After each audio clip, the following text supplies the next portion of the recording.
Welcome to episode 24 of Exceeding Expectations.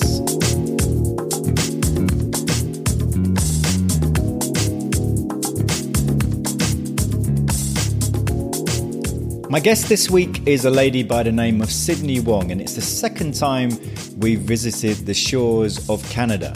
Sydney is a venture capitalist, and so in this episode we're going to find out a lot more about what exactly happens in the world of venture capital.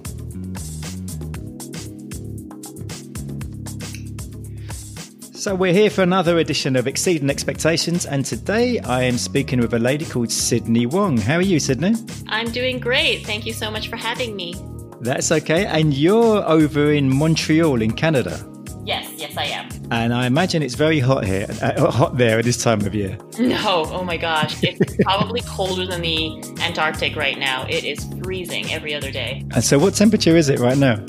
I think it's minus 20 today. Oh, that's wow. Okay. And it's kind of, you were saying before we started recording, it's like that for a few months. It's like that for like 8 months. That's what I tell people when they say, I want to move to Montreal, because we have one of our interns who's thinking about relocating here from Morocco. And I'm like, you do know what you're getting into, right? So wow. Yeah, it's 8 months. Wow. And we complain about the weather here in London. It's nothing like that. No. I don't think it's ever in the history of the UK been as low as a temperature as that. So. Could you imagine if that did happen just for a whole day, what would happen in your city? Oh, well, we almost break down when we have an inch of snow. So yeah, I was reading some stuff about you, and I saw the interesting story about when you went to Silicon Valley. Mm-hmm. Yeah, do you want to tell us about that? Yeah, so I was working in marketing and tech, in automation specifically, and I had a friend who said if I was very interested in learning more about the tech startup world, then I had to move over to Silicon Valley. So within about 10 days of him saying that, I bought a one-way ticket and I flew down there and I moved in with him. And then that's how I got the inspiration for VenturX, which is a platform that helps connect startups and investors. It was because I was so inspired from talking to all the different Uber drivers, going to different meetups, talking to dog walkers on WAG and TaskRabbiters, and understanding that they had a very structured and focused approach to entrepreneurship. And I wanted to see how startup can change. So the funding industry within startup has been an industry that has been so old, and it has not changed in many generations now. And it's really time to innovate this industry and make more startups more successful. And so what was it got you curious about? I mean, before you had that conversation, were you already interested in that sort of, the whole kind of startup arena? Yeah, so I've always believed when I was young that, and just starting out as in my career, that everything that you choose to spend your free time on is where your true passion lies. So what I mean by that is outside of my 9 to 5, outside of my, consulting agency and working in corporate and all these things, what did I do outside of 9 to 5? Well, I love to work out. I love to cook. And I also loved going to startup events. So even though I didn't need the money, I was writing business plans and helping out with grants and using my business knowledge from my time at McGill University and my MBA in Paris to work on all of these things for startup companies because I wanted to. I didn't even know why I was doing it. I knew that they needed help and I knew that I could do it. So I wrote grants for like 8 years before I was realizing who I was helping. And it's interesting, the reason that people start up things is because they are finding out a passion of what they want to do. They're scratching their own itch, or they are realizing who they want to help. And that's where my passion came in, which was realizing who I wanted to help. That's how I got into startup. And the rest was just kind of seeing how there was a fit when I went to Silicon Valley. And so typically when you're working with startups, what is there like sort of common problems most of them have, or how is it you work with them? Yeah. So how the platform works is that they sign up and then we track their business metrics. So this includes financial runway, which is how many months they have left before they die. Conversion, which is how many prospects are converting into leads and then converting into sales. And engagement, which is a combination of retention and usage. So these key metrics are key things that seed stage startups, which are the ones that we work with anyway, tend to have. And they don't have a lot of things to report on because they never had a financial history. They don't have, lifetime values or cost of customer acquisition necessarily. Sometimes they do, sometimes they don't. And so they sign on, they put in their business metrics. And then what's unique is that they get to see who they are being compared against. Not exactly who in terms of the specific companies, but who in terms of the numbers, the macro information in the industry. So when they go in to pitch and ask for money, they already know if they're doing above or below the threshold in certain key metrics. And these key metrics are scoring them to see their likelihood of health and accessibility and viability for the for the investors as well.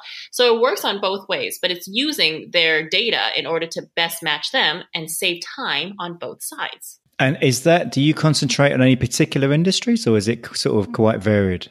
So because I come from software, it is mostly software, different niches, okay. But mostly focused on software. And so when you went to Silicon Valley, how different was it, going there than what you had been doing previously? So going to Silicon Valley was a huge change. It felt like a different world. It felt like, because I live in Canada and we have Uber 8 years after it comes out. We still have payphones, right, which is awesome. And I don't know who uses them, but we have them everywhere. And then going to Silicon Valley was so interesting. I'll tell you a story. My roommate, or the person who offered to host me, which was my roommate, after we came out from yoga, one day he told me, he was like, "The bus is late. Can you check on your phone on Twitter? This is the name of the bus company." I'm like, "Why would I check on Twitter?" And he said, "Well, if there's an accident or something, they would have tweeted about by now." I mean, it was late for like 4 minutes. Seriously, that's what he means by it was late, And so that conversation taught me so much. To him, information was a right. To me, the speed of information and technology was a privilege. And I told this to, the VP of technology at one of the big banks here in Canada when he asked me, "What do you think is missing in technology in Canada?" And I looked him in the face and I said, "Technology. That's what I think is missing." And I told him that for me to fill out a government form, it was for my company, VenturX. I had to go to a building and wait in line, get a form, and wait for a really long time. And then I have to go to another building in the city, get it signed, and then I bring it back to the first building to hand it in. This all could have been done online, but they just don't even update the website, let alone, Twitter. So Twitter was a huge right because it was a right to them. They just expected it, but it was a privilege that I don't even have this access online necessarily for basic government forms that I'm looking for. So this took 4 hours of my time, Wow. And those are huge differences, and that's the kind of thing that I mean when I say I get to see what the world could be. I get to see what my country will be, and I would love to be in the forefront, working on that, creating disruption, and also being around like-minded people that are very inspiring. If you ask somebody anything about their day, they will tell you everything about their day. But I feel like you can learn anything that you want from people that you meet, and I hope that I was able to bring that mentality to all the other countries that I've lived in as well. I hope that that's what people say. How long did you stay in Silicon Valley? About 4 months, I think, until my visa had said to get out. Yeah. You talked about that lesson, or what you learned just from that little episode with the bus. Yeah. But was there any other sort of major things that changed your way of thinking? So I also saw the world in a different way when I walked to meet one of my girlfriends who did my MBA with me in Paris. So she is American from San Francisco. And we were meeting together for lunch. And she said, "Just walk down, I think it was Mission Street, and I will meet you at the station. So I said, okay. So I walked down. It's not a long walk, maybe 20 minutes. By the time I was 26 years old, I have traveled to about 26 countries, including many, many third world countries. I saw more homeless people there on the street, on that one street, than I have seen in most third world countries. And that was huge for me. So it was amongst the place that was super high tech, very shocking. And at the same time, people who were working at cafes or working as a policeman or working as firemen, they couldn't afford to live indoors. And that was a huge shocker to me of how the wage gap was so big there and how I'm afraid it would be so big in all other major cities as we go towards the difference between, people who worked for the cities versus people who are working in high tech or any other, preferred industry in your major cities. And it was really surprising. I was watching the news and hearing about people being pushed out onto the streets because the banks or mortgage or whoever owned their homes were highly encouraging them to leave so then it could be put up for higher rent or higher sales. So that's something that I also learned. And it's kind of when you were that young in your mid 20s, you were really at, a fork road in your life, like every day. So you are deciding which route you're going to take and what you're going to do about these things. It sounds like, so it changed how you went ahead or what you decided you were going to do in the future? Yeah, so I came back to Canada and I started VenturX. It's accessible for everyone, which is great. And in my own time, I've also wanted to give back a lot to the community, which I did as a part of a lead console. It's a group called Internation. So it's kind of like meetup.com, except it's German. And I lead the volunteer group of about 600 people. So once a week, whoever wants to join joins me in a kitchen where we make food up to 500 portions and distribute them to people living on the streets in our communities. So I did that every Sunday for the past 3 years. But I would have thought at the start of the show, we were talking about the weather in Montreal, and with the temperatures you have, you surely can't have homeless people there. We do. There are quite a few shelters. I know that for a fact that this organization that I'm working with, they distribute to at least 2 shelters. Each one would have over 150 beds, I believe. Obviously, there's not people living on the street. So people are in shelter because it would just be too cold to live on the streets in Montreal, I would imagine. Yeah, some people, they sleep inside the metros, which is your underground. With all that you learned when you were in Silicon Valley and from your MBA and so on. So what is it you're doing now? So right now, what I'm doing is I'm still working on building out the second side of the platform. So I'm going back to Silicon Valley tomorrow, actually, for the TechCrunch conference. I will be visiting the Facebook campus and meeting up with my friends and colleagues from Google. And at the TechCrunch conference, we will be establishing new relationships as well as just maintaining our existing relationships with the different investors and building out the investors side of the platform. So right now, what we have launched is a startup side of the platform, and the rest we do manually as a service. And for the investor side, it's all customized and 100% service. We want to build that out so it will be a little bit more automated and provide extra value. And is there any sort of particular businesses, industries that you prefer to work with? I know you mentioned about the technology. Is that what you kind of prefer to deal with? I do. I'm very inspired by technology. I'm going to CES, the Consumer Electronics Show in 2020, and I feel like it's a great way to go. But in technology, it's almost anything. It's almost anything that would affect everyday people and everyday lives. And I think that that's where the heart of it should be and where it could be going. But in terms of what people choose to do and how they're using technology nowadays to better businesses or better lives or whatever, that is still completely up to them. There are a lot of interesting things that we have seen come out or try to come out, but in terms of what do people do and how they execute it is very, very different. For example, Uber existed before Uber. It was just a different company run by a different person, and it didn't work out. And then Airbnb did exist beforehand as well, and so on and so forth. So it's how you're executing and using this technology in the different niches and how you're bettering them. But generally I think that there are trends that are rising and there are trends that are falling. I think that AI, robotics, and things that are very disruptive, things that are predicting the future are rising. Things that are falling would be, I would say, more on the consumer level applications, because they are just very easy to build.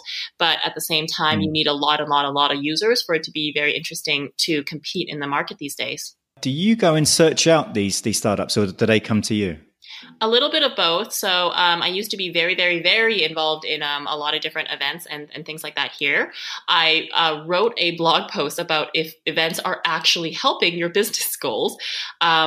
So I used to do a lot more outreach, and now I feel like the most effective ones are those through relationships, partnerships, word of mouth. So we have different partnerships, for example, with not only investors, but as well as other financial institutions, where they get a lot of people that are just too early for them. So they turn them away, which is exactly why we serve this gap in the market, because they get turned away. And so we want to help them at the early stage. So they refer them to us. So far, I found that to be the most effective ways. And then, of course, happy customers referring you to other happy customers. That's always great. And so how is it you're able to help them in a way that maybe they don't expect? What is it you're able to do? So they don't expect exactly where they're going to fall when it comes to like lying on the dashboard and the graphs and things like that. They expect their startup to be at a certain level. And then when they see where everyone else is, and they see what their metrics look like, and they see all these things, and they see what the questions are actually, they see a different story. And it's usually not the story that they expected. So having a reality check and an assessment is number one. The second thing is that in the past couple of years, one of the key things that we had done, which at that time when I was doing it, I didn't know it was going to be a unique selling point, just like Airbnb didn't know the photos was going to sell super, super, super well, but it did. Was I went to every single conference and every single event. And I actually, when it came to pitch events, I wrote down every question from every judge. And I have a list of all of them that I've collected over the past 2 years. And I knew who was going to ask what and why they were going to ask what.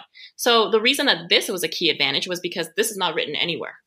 And because nobody would do what I do. You do the work that no one else is going to do in order to have what no one else is going to have, right? So why are we asking for these things? Is because I started to realize that, for example, some medtech investors are looking for at least 20,000 plus cases when it comes to a clinical trial. But they would never say that on their website. So you wouldn't know.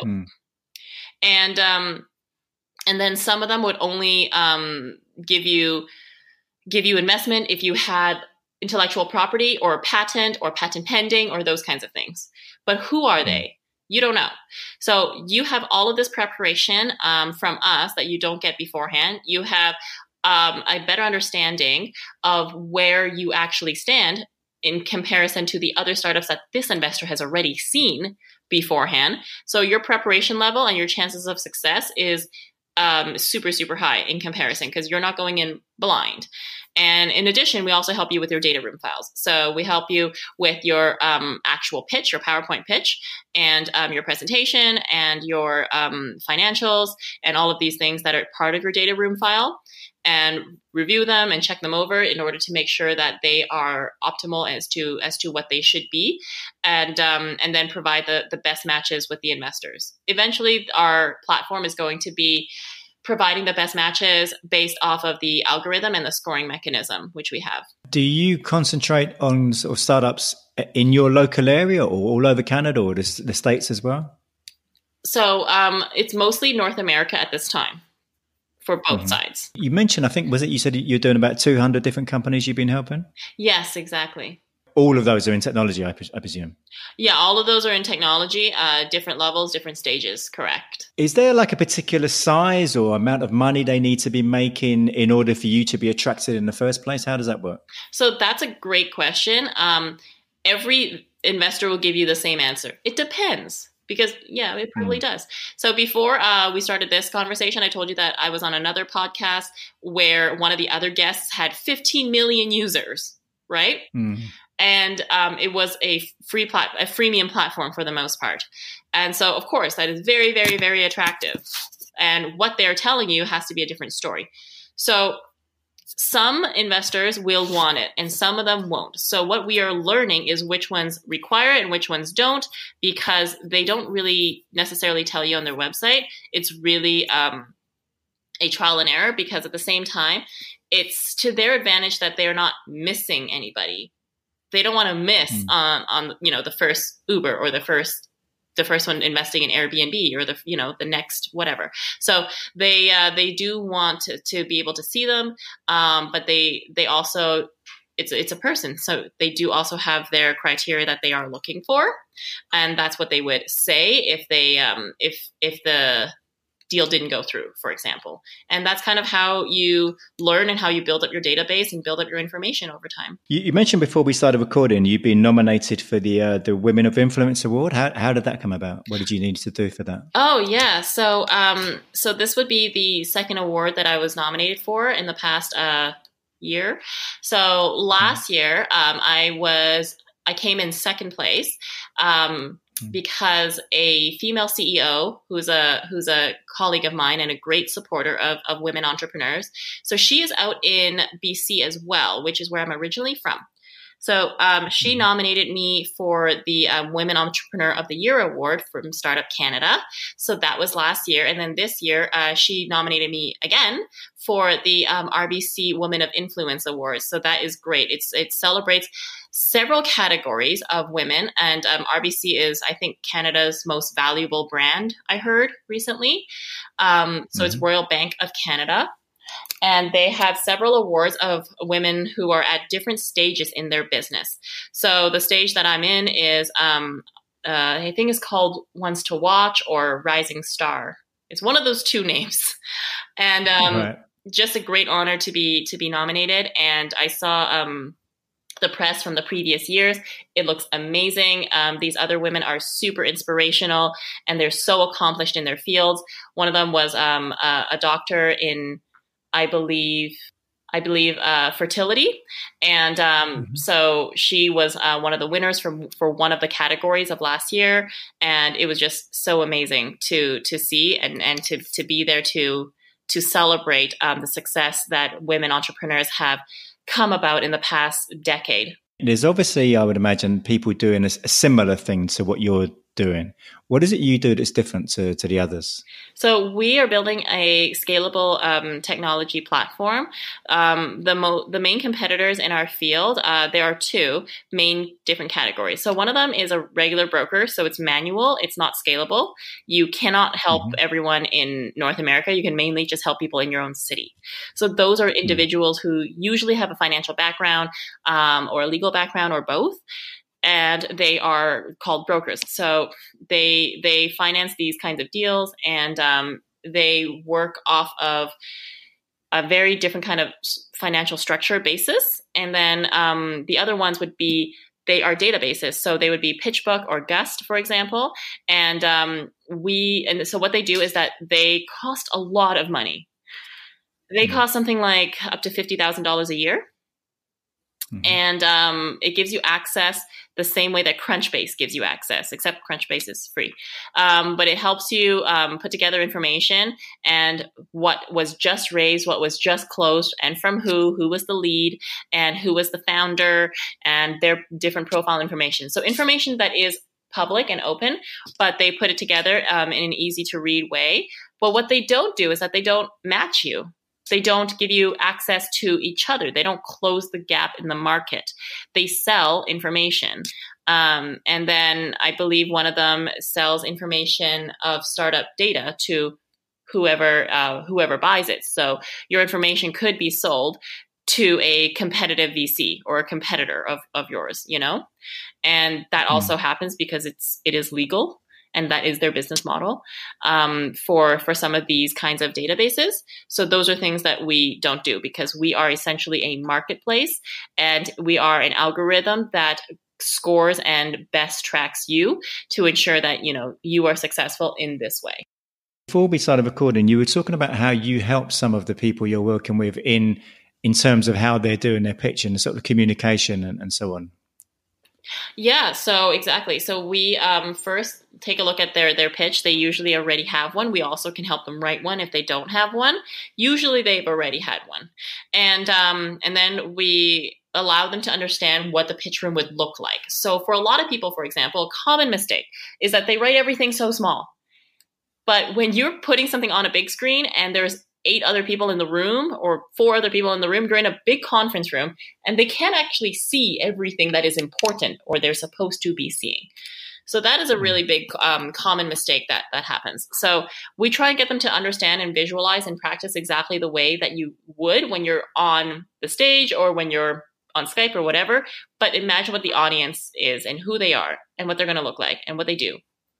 And then the other ones would be your customer information, your letters of intent, those kinds of things. So we make sure that all of those are in place and in one place because a lot of the time is wasted on asking for more documents and more back and forth, a lot of due diligence that just goes back and forth because they just don't have everything.